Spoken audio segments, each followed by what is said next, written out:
কিভাবে এরকম একটি পেইড ফটোকে আমরা অ্যাডজাস্টমেন্ট করে একটু ভালো কোয়ালিটিতে নিয়ে আসতে পারি।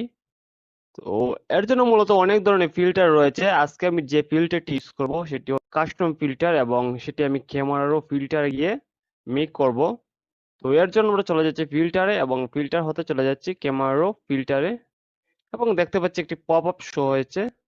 এবার আমরা এই যে কম্প্রেসার, টেম্পারেচার, টিন্ট, এক্সপোজার, এগুলো ইউজ করে আমরা এই ফটোর কোয়ালিটিটা একটু বেটার করার চেষ্টা করব। তো আমি দেখছি আসলে কিভাবে এর কোয়ালিটিটা একটু বেটার হয়। এক এক ফটোর জন্য এক এক ধরনের পরিমাপ সিলেক্ট করতে হয়। কোনোটা শ্যাডো কমাতে হয়, কোনোটা বাড়াতে হয়, কোনোটা ব্রাইটনেস কমাতে হয়, ব্রাইটনেস বাড়াতে হয়। তো যার যার ফটোর কোয়ালিটি অনুযায়ী এগুলো সিলেক্ট করে দিবেন। ওকে, দেখতে পাচ্ছি আমাদের ফটোটা কিন্তু আগের চেয়ে অনেকটা উন্নতি হয়েছে।